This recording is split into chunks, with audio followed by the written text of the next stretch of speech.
Pendant de nombreuses années, il y a eu un pays dans la région du Golfe que l'Iran n'a presque jamais touché directement. Alors que l'Arabie saoudite, les Émirats arabes unis et d'autres pays étaient constamment impliqués dans les tensions au Moyen-Orient, le Koweït est resté prudent et neutre. Mais aujourd'hui, la situation semble changer. Selon Reuters et les déclarations officielles du Koweït, les autorités koweïtiennes ont arrêté 4 hommes soupçonnés d'être liés au corps des gardiens de la révolution islamique, CGRI d'Iran, après avoir tenté d'entrer sur l'île de Bubiyan en bateau.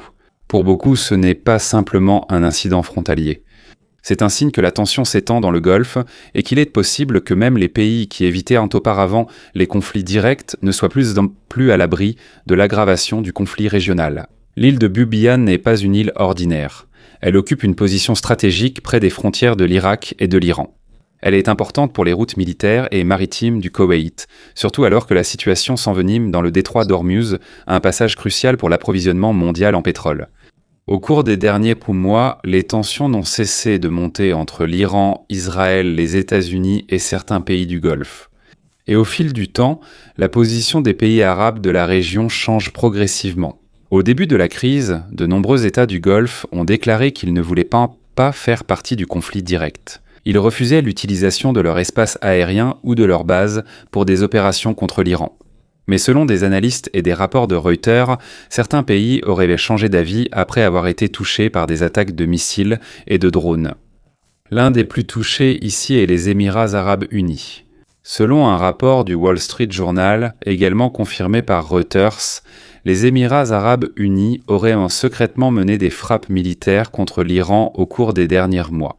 Cela inclurait notamment l'attaque contre la raffinerie de pétrole sur l'île de Laban en Iran. Les Émirats arabes unis n'ont pas confirmé directement l'opération, et Reuters a également déclaré qu'ils n'avaient pas pu vérifier de manière indépendante tous les détails du rapport.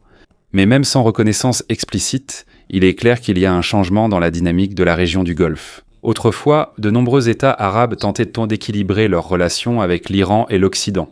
Aujourd'hui, la posture sécuritaire de certains d'entre eux devient plus agressive et il y a une raison à cela. Ce n'est pas qu'une question militaire, c'est aussi une question économique. Lorsqu'il y a des tensions dans le Golfe, l'un des premiers secteurs touchés est le commerce du pétrole, surtout dans le détroit d'Ormuz où passe un grand pourcentage des expéditions mondiales de pétrole. Selon Reuters, l'inquiétude grandit parmi les pays du Golfe, car il est possible que l'Iran utilise son contrôle sur la région comme un levier de pression contre ses adversaires. Et lorsque le flux de pétrole est affecté, cela provoque immédiatement un effet domino dans le monde entier. Un carburant plus cher, des coûts d'expédition plus élevés, des produits plus chers et un impact plus important sur l'économie mondiale. Donc, même si cela ressemble à un conflit régional, son impact s'étend jusqu'en Asie, en Europe et même aux consommateurs ordinaires dans différents pays. Pendant ce temps, l'Iran a nié les accusations du Koweït. Les responsables iraniens affirment qu'il n'y avait pas de mission hostile et que les Iraniens arrêtés étaient peut-être dans les eaux koweïtiennes à cause de problèmes de navigation. Mais pour le Koweït, l'incident est grave. Le gouvernement koweïtien a exprimé une forte condamnation et a déclaré qu'il avait le droit de protéger sa souveraineté conformément à la Charte des Nations Unies. Et c'est là que toute la situation devient plus compliquée. Parce que pendant qu'il y a des discussions de cessez-le-feu et de diplomatie devant les caméras en coulisses, les opérations secrètes, les activités de renseignement et le positionnement militaire de différents pays continuent. Au Moyen-Orient, tous les combats ne sont pas visibles à la télévision. Parfois, cela commence sur une petite île, sur un bateau, lors d'une opération secrète. Et après cela, toute la région se met soudain en mouvement. Alors que le monde est occupé à parler de cessez-le-feu et de diplomatie au Moyen-Orient, une autre réalité commence peu à peu à émerger derrière les négociations à huis clos. En réalité, la tension ne s'est jamais vraiment arrêtée. Et ce qui est encore plus surprenant, c'est que certains pays qui auparavant évitaient de soigneusement une confrontation directe avec l'Iran seraient de maintenant en train de riposter secrètement. Ces dernières années, la plupart des pays du Golfe ont géré prudemment leurs relations avec Téhéran, évitant une guerre régionale majeure. Ils savent qu'une crise dans le Golfe toucherait non seulement les militaires, mais aussi l'économie, le commerce du pétrole, les routes maritimes et la stabilité régionale. L'un des sujets les plus discutés actuellement est celui des opérations secrètes présumées des Émirats arabes unis contre l'Iran. Selon un rapport du Wall Street Journal, également relayé par Reuters, il y a des indications que les Émirats arabes unis auraient secrètement mené des frappes contre des cibles iraniennes au plus fort des tensions dans le Golfe. Cela inclurait notamment une attaque contre une raffinerie de pétrole sur l'île de Laban en Iran. Les Émirats arabes unis n'ont pas confirmé directement ce rapport. Mais selon les analystes, ce développement est important car il montre que certains pays du Golfe sont désormais prêts à utiliser la force militaire lorsqu'ils estiment être directement visés. Et pour les Émirats arabes unis, ce n'est pas une mince affaire. Bien que ce pays soit petit comparé à l'Iran en termes de territoire et de population, il possède l'un des systèmes militaires les plus modernes de la région. Il possède des avions de chasse de pointe, des systèmes de surveillance et une coopération sécuritaire étroite avec les pays occidentaux. Mais il n'y a pas que les Émirats arabes unis qui apparaissent dans les rapports. Selon Reuters, des responsables occidentaux et iraniens affirment également que l'Arabie saoudite aurait mené des opérations secrètes de représailles contre l'Iran au plus fort du conflit. Il faut préciser que, d'après les rapports, ces opérations ont eu lieu avant même le début des discussions de cessez-le-feu. Jusqu'à présent, le gouvernement saoudien n'a pas non plus confirmé publiquement les détails de ces allégations. Mais même si toutes les parties des rapports ne sont pas confirmées, une chose est claire. La posture sécuritaire de la région du Golfe devient de plus en plus agressive. Autrefois, de nombreux pays arabes pensaient qu'il était plus sûr de rester neutre. Aujourd'hui, il semble que la conviction se renforce que s'ils ne ripostent pas, ils deviendront encore plus vulnérables. C'est là que le principal problème survient. Alors que les pourparlers de paix se poursuivent, l'Iran et les États-Unis ne parviennent toujours pas à s'entendre sur le programme nucléaire de Téhéran. Selon les déclarations publiques des responsables américains, l'enrichissement de l'uranium et son utilisation potentielle pour acquérir à terme une capacité nucléaire militaire reste la principale question. L'Iran répète constamment que ses activités nucléaires sont uniquement destinées à un programme énergétique civil. Mais pour Washington et certains alliés occidentaux, ces assurances ne sont pas suffisantes. C'est pourquoi, même s'il y a des discussions sur un cessez-le-feu, la possibilité d'une nouvelle flambée de tensions reste élevée, et cela se fait sentir dans toute la région. En Arabie Saoudite, aux Émirats arabes unis, au Koweït et dans d'autres États du Golfe, les systèmes de défense et la coordination militaire sont renforcés. Ce n'est pas parce qu'ils sont certains qu'il y aura une guerre demain, mais parce qu'ils savent que si les négociations échouent, ils seront immédiatement en première ligne d'une possible escalade. Et cet impact n'est pas limité seulement au Moyen-Orient. Avec la géopolitique moderne, les conflits ne se mesurent plus uniquement par des missiles ou des frappes aériennes. Parfois, les plus grands combats se déroulent dans les opérations de renseignement, la pression économique, les sanctions et la coordination militaire secrète que le public ne voit pas immédiatement. Et tandis que certains dirigeants affirment rester ouverts à la diplomatie, les deux camps continuent aussi de se préparer au cas où les négociations échoueraient. Parce qu'au Moyen-Orient, même s'il y a un cessez-le-feu sur le papier, cela ne signifie pas que le combat est terminé. Alors que le monde est concentré sur la possibilité d'une nouvelle guerre au Moyen-Orient, une réunion importante a eu lieu à la Maison-Blanche, qui pourrait déterminer la direction de la prochaine phase de tension entre les États-Unis et l'Iran. Selon les rapports des médias américains et les déclarations des responsables américains, le président Donald Trump a rencontré ses conseillers militaires et de sécurité nationale pour discuter des mesures possibles que l'Amérique pourrait prendre si les négociations avec l'Iran échouaient complètement. Mais il est important de comprendre, ce type de réunion ne signifie pas automatiquement qu'une frappe militaire est imminente. À Washington, il est sans normal que la gestion de crise inclue des consultations régulières avec le Pentagone, les agences et les conseillers en sécurité, surtout lorsque les tensions géopolitiques sont élevées. La question principale est pourquoi cette réunion est devenue sensible maintenant. Car selon les rapports, l'Iran aurait soumis une proposition pour mettre fin aux tensions actuelles dans la région du Golfe. D'après les informations publiées dans les médias du International Journal, Téhéran aurait demandé aux États-Unis de lever la pression économique et les sanctions en échange de la réouverture du détroit d'Ormuz, une route essentielle pour le commerce mondial du pétrole.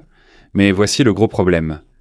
La proposition n'inclurait pas l'arrêt du programme d'enrichissement d'uranium de l'Iran. Et pour Washington et certains alliés occidentaux, c'est la question la plus importante.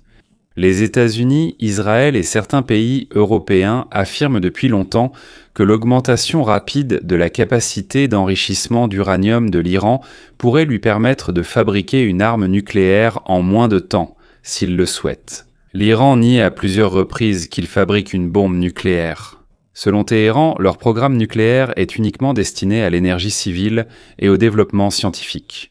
Mais selon les rapports de l'Agence internationale de l'énergie atomique ou AIE, le niveau d'enrichissement du stock d'uranium de l'Iran continue d'augmenter ces dernières années. C'est une source d'inquiétude pour les gouvernements occidentaux.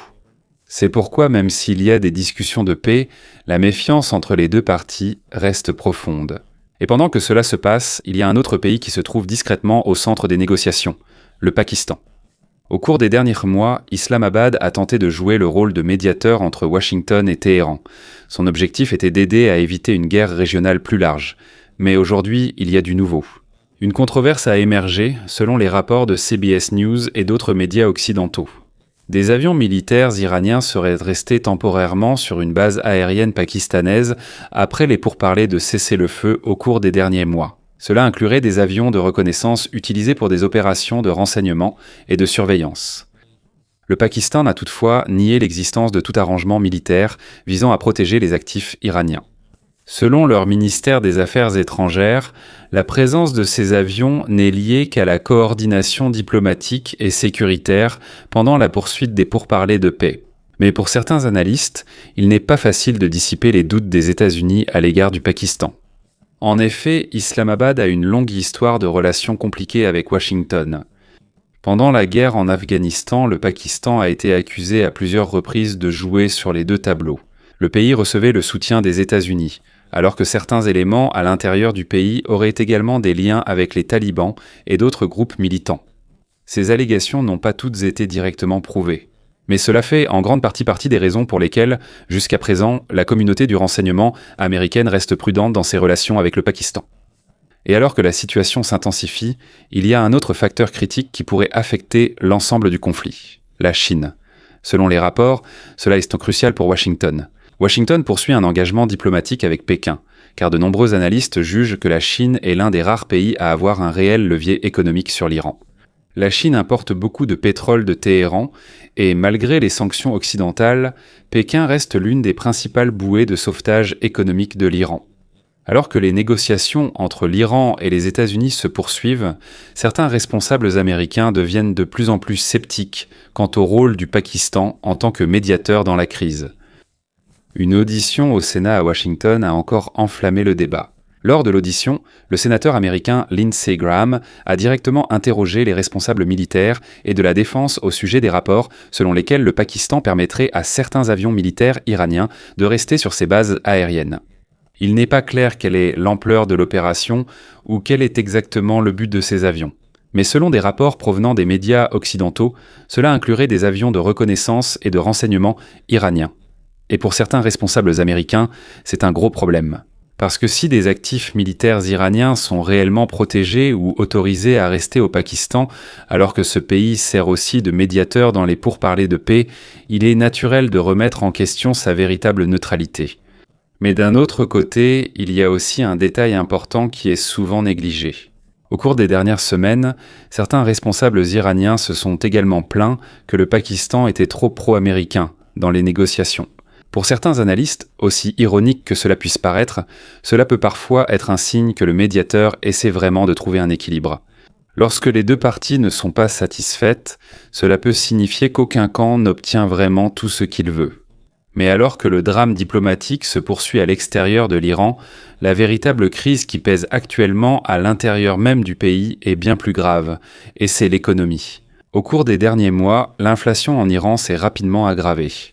Selon les rapports de Reuters, les données du FMI et les témoignages de citoyens iraniens interrogés par les médias internationaux, les prix de la nourriture, des médicaments et des produits importés augmentent fortement tandis que la valeur du rial iranien s'effondre. Pour les familles iraniennes ordinaires, cela se ressent au quotidien. Les produits de première nécessité coûtant plus cher, il est plus difficile d'acheter des produits importés et à mesure que la monnaie s'affaiblit, le pouvoir d'achat de beaucoup de gens diminue.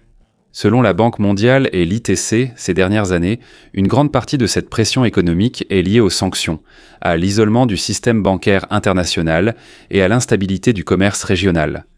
Mais les sanctions ne sont pas le seul problème. Selon les observateurs économiques, l'incertitude causée par le conflit et les tensions sécuritaires dans la région du Golfe a également un impact important. Quand il y a une crainte de guerre, moins d'investisseurs sont prêts à investir, les importations deviennent plus difficiles, les coûts d'assurance et de transport maritime augmentent et toute l'économie ralentit. Il y a également des rapports selon lesquels l'Iran a renforcé le contrôle des transactions en devises étrangères afin de protéger ses réserves de dollars et d'euros. C'est une pratique courante chez les pays soumis à une forte pression économique afin d'éviter l'épuisement total de leurs réserves en devises fortes. Et c'est là que ressort l'une des réalités les plus difficiles des sanctions et des conflits géopolitiques. Souvent, les premiers à être touchés ne sont pas les élites politiques, mais les citoyens ordinaires. Alors que la lutte de pouvoir entre les États se poursuit, ce sont les gens sur le terrain qui font face à l'inflation, au manque d'emploi et à l'augmentation des dépenses au quotidien. Et l'Iran n'est pas le seul à avoir vécu cela. On peut également observer le même schéma dans différents pays lourdement sanctionnés par le passé, de la Corée du Nord à la Russie, après les sanctions occidentales liées à la guerre en Ukraine. Cela ne veut pas dire que la situation de chaque pays est identique.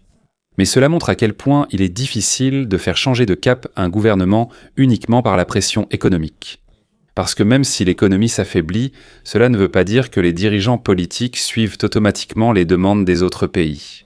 Et plus la tension dure, plus la combinaison de crise économique, d'instabilité régionale et de pression militaire devient dangereuse. Donc, pour comprendre pourquoi la position de l'Iran reste ferme aujourd'hui, il ne suffit pas de regarder uniquement le conflit actuel. Il faut aussi revenir sur l'histoire plus profonde de l'Iran, depuis la révolution islamique jusqu'à la décennie des sanctions, des conflits par procuration et de ses relations difficiles avec l'Occident. Parce que la crise que nous voyons aujourd'hui n'a pas simplement commencé hier. C'est le résultat de décennies de tensions ininterrompues, de peur et de lutte de pouvoir au Moyen-Orient.